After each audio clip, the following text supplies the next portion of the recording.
Você sabe o que é RPG? Os temas vão desde conflitos medievais até sociedades futuristas. Para jogar podem ser usadas cartas, dados, livros, videogames e até mesmo ensinação na vida real. Mas mesmo depois de 30 anos de sua estreia comercial, com a série Caverna do Dragão, o RPG ainda é incompreendido.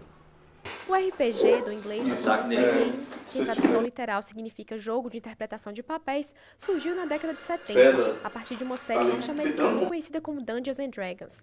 Nele, um grupo de amigos se reúne para construir uma história, como se fosse um teatro de improviso. Existe um diretor, chamado de narrador ou mestre, que vai explicando o desenrolar da trama. E existem os jogadores, que modificam a história à medida que interpretam seus personagens. Mas o RPG pode ser jogado de diferentes maneiras a depender da modalidade escolhida pelo jogador. Bom, as mais comuns, assim, que está dentro do RPG, a mais próxima é o live action.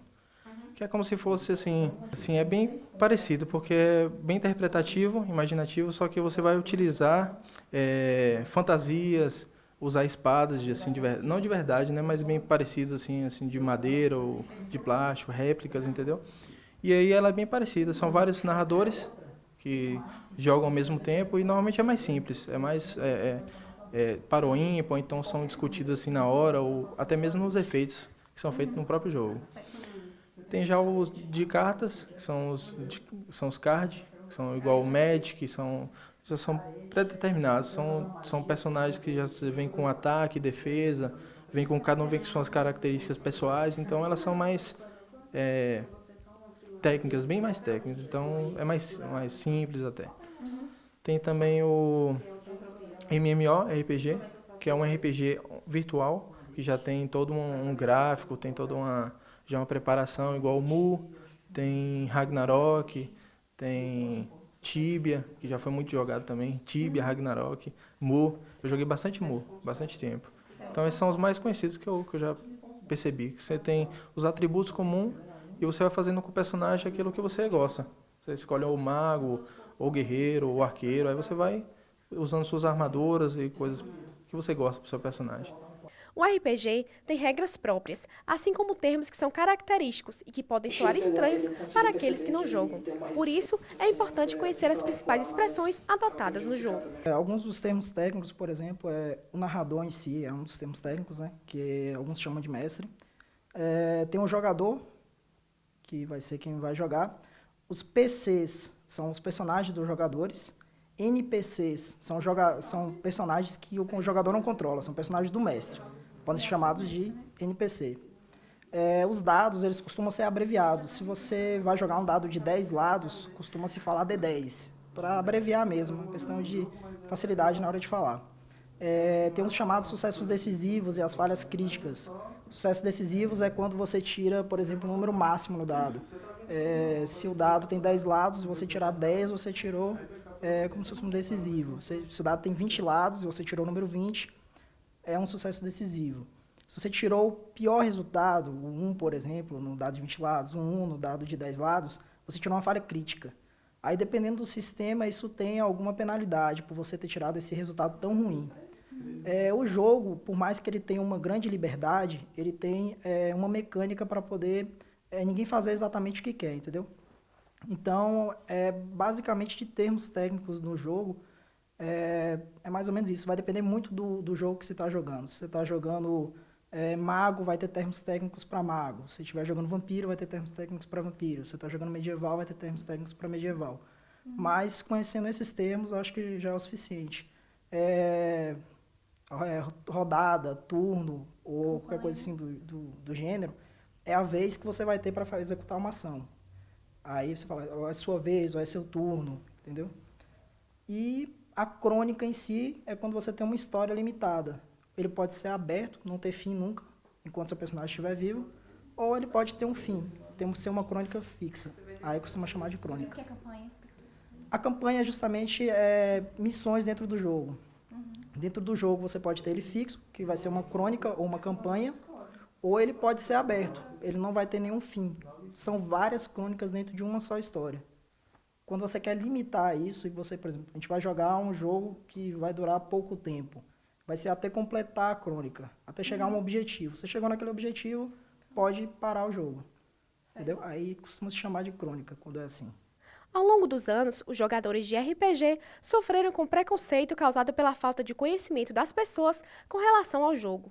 Em 2007, o caso de Vandeir da Silva, mais conhecido como Vampiro de Presidente Prudente, piorou a situação, pois o acusado justificou seus crimes alegando que interpretava um vampiro no jogo de RPG. E mesmo hoje em dia, o preconceito ainda existe. Primeiro, eu já sofri preconceito por tentar jogar numa roda só de meninos, por ser uma mulher, uma garota. E aí eles queriam jogar algo mais agressivo e tal, e pensavam que tinha que pegar leve comigo e tal, mas para mim também faz parte de qualquer história, qualquer jogo assim. E fora disso também já aconteceu de vó falar que isso era coisa satânica, etc. Esse tipo de coisa que sempre acontece, mas por causa da má divulgação que tem no RPG também.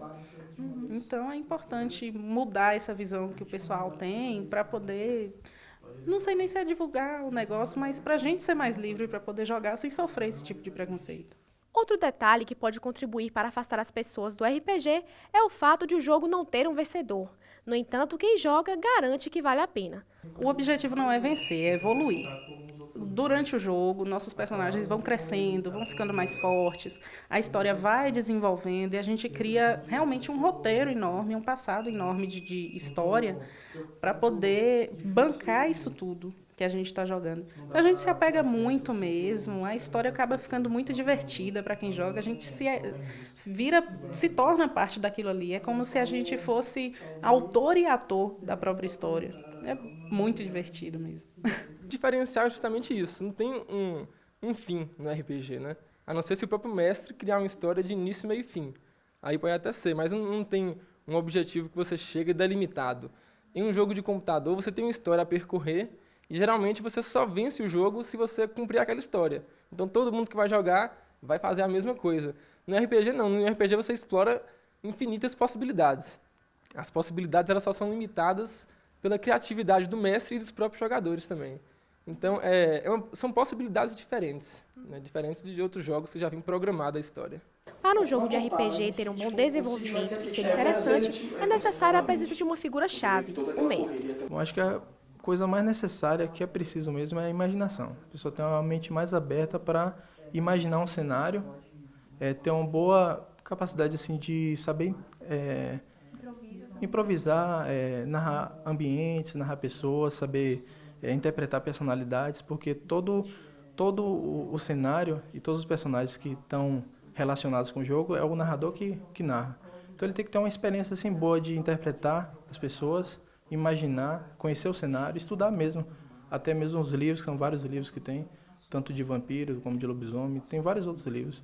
Os mais conhecidos são 3DT, que é um básico, mesmo bem antigo, tem o Storyteller, que tem englobando vários outros aspectos, que é mago, lobisomem e vampiro. Tem o D&D, que é bem mais técnico. O D&D é medieval, bem técnico. Então, acho que para a pessoa narrar mesmo é isso mesmo. Sabe? Ter uma boa imaginação, experiência que vem com o tempo, vem adquirindo com o tempo. Leitura é bem importante para você saber utilizar as palavras corretamente, saber interpretar as pessoas. Acho que esse é o ponto mais importante, é esse. Além de ser uma forma de entretenimento, em alguns casos, o RPG pode servir também como ferramenta de desinibição. Então, o mais interessante de jogar RPG é justamente você poder participar de uma atividade recreativa que contém mais pessoas. É diferente, por exemplo, do RPG de computador, que você joga até às vezes pela internet com outras pessoas, você tem um contato maior, isso acaba desenvolvendo algumas habilidades sociais para pessoas tímidas, por exemplo. Você acaba se soltando mais um pouco, porque você tem que ter uma desenvoltura, tem que ter um tipo de lábia, interpretar um personagem, você acaba se soltando mais e ajuda também na própria vida pessoal sua, né? Manuela afirma também que é difícil encontrar outras mulheres que joguem RPG e que já chegou a sofrer preconceito por isso. Mas assim que conheceu o RPG, em 2009, no Rio de Janeiro, se apaixonou pelo jogo e aos poucos encontrou uma turma em Vitória da Conquista com quem pudesse jogar. Eu acho que todo jogador de RPG, na verdade, é um contador de histórias. Porque o que a gente faz é criar uma história e ensinar essa história e ver qual é o desfecho dessa história, a depender dos dados, no caso da sorte, a depender da nossa criatividade também. E acontece um embate entre mestre e jogador, e o mestre quer fazer a história do jeito dele, e a gente quer fazer do nosso jeito, e aí a gente vai jogando nos dados para ver como é que sai. E a gente fica por aqui. Se você ficou com alguma dúvida ou quer mandar alguma sugestão, o nosso e-mail é o mundouniversitario@uesb.edu.br. Se perdeu alguma matéria ou quer rever algum programa, é só entrar no nosso canal do YouTube. O endereço é esse que aparece aí na sua telinha. Uma ótima noite para você e até semana que vem.